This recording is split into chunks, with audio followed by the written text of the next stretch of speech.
We're heading over this way. It's pretty early. Sunday morning. Come outside here and I'll show you a few things. Okay. I'm going to start to address some of these things because it's much a part of fitness, if not more than anything else. Health and fitness. Just walking out here, let me show you what's here useful that's easily obtained. Well, you got to consider seasons too. Now this tree I'm going to show you, this is a black walnut tree. And it has 4 seasons. It's plentiful. North America, we have plenty of them here in eastern North America, northeastern kind of.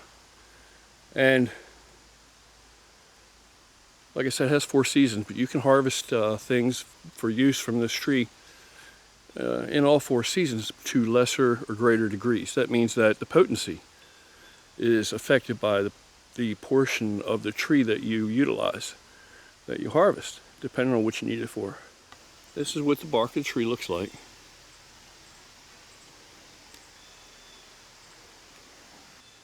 Anyway, let me show you what the actual walnuts on this tree look like. There's one right there. Can you see that? Right there. See that round ball? That's a walnut. They're usually in clusters, small clusters. I only see one. There's another one. It's not yet the time of year for them to fall off the tree. Getting close though. They'll be falling off of here soon, and the ground will be covered with them. There's some more of them. You can see the leaves. The tree's easy to identify by its leaves. The tree's easy to identify by its bark.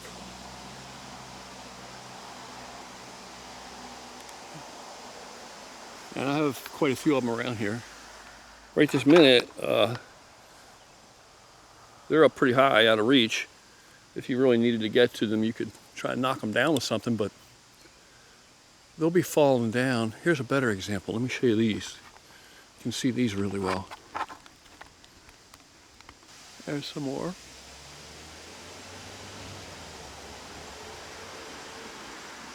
There's more.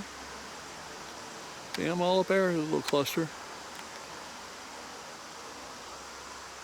Alright, that's what we're talking about. Once you get the walnut, as it comes from the tree, in your hands, whether it falls off the tree, collect it, harvest it from the ground, or if it's close enough to the ground, some of them you can reach, smaller trees I guess, and be able to get, I don't know how mature they have to be before they blossom and have nuts, but they're really prodigious. They really yield a lot of nuts per tree. Now, this is a big tree. We have a few of them, and they get everywhere, all over the ground. Of course, the squirrels will get to them if you don't get to them or you don't care about them. The squirrels will get them, they'll tear them open, they'll get the nuts out of them and bury the nuts, for a rainy day or cold day, so to speak.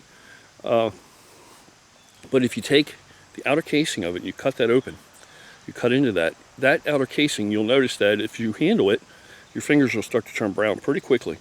And what that is, that's the iodine, and the highest concentration of iodine in the tree is found in that casing that's, enveloping that nut. Also in the casing, there is another chemical in that casing, tannin, I believe. And you can use these things, the 2 combinations. You've got the iodine is, of course, as an antiseptic. You can use it for wound care, you can use it for a number of things. It's present in the leaves too, but not to as great a degree as what's present in the casing around the nut. But you can take, you can pull leaves off of this tree. Say you get, some kind of poison ivy, sumac, oak, whatever.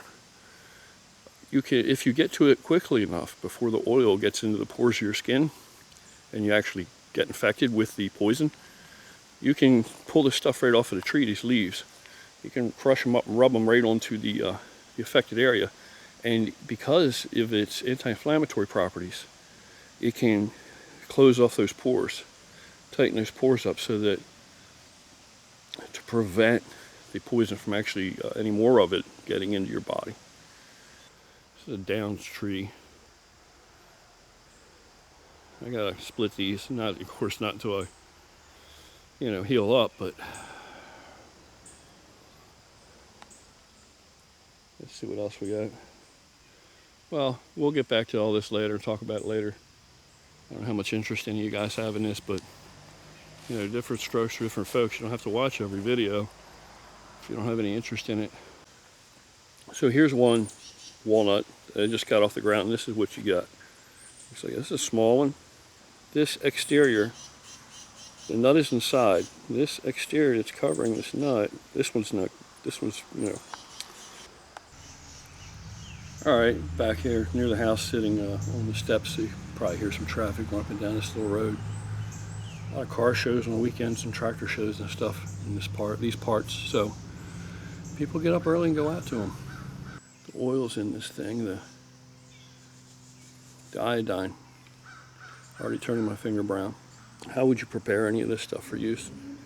Well, you could make an infusion out of the leaves for skin problems, eye inflammations, and as a digestive tonic for a poor appetite. That's what they claim anyway. I haven't used it for all those things. You could prepare a wash with the infusion and use it for different skin conditions. What's that? Eczema? What the hell is that? You know what I'm talking about, right? If you got any of that kind of shit, you can treat that with it. You can make an eye wash, it says. Then you can use like well-strained infusion or 5 drops of tincture in an eye cup for conjunctivitis. Now the outer nut rind, this stuff, you can make an infusion used for chronic diarrhea or as a tonic in anemia. You could make a hair rinse out of it and use the infusion as a rinse for hair loss. The nut itself, you could use the oil over the nut. It says 2 teaspoons unrefined walnut oil daily as a dietary supplement for menstrual dysfunction or for dry flaking eczema. The inner bark on the tree. You could peel away some of the bark, get to the inner bark. It's the quills of the inner bark, one of the few potent laxatives that are safe to use in pregnancy, it says. Harvest in early summer. You can make a decoction out of it, which just means you boil it down twice. You put it in a pot, you put a little water in there, you boil that water down until half of it's evaporated away. You fill it back up to where it was, you boil it down again. And then you have what's called a decoction. You can use that for constipation or sluggish digestion as a liver stimulant and for skin diseases.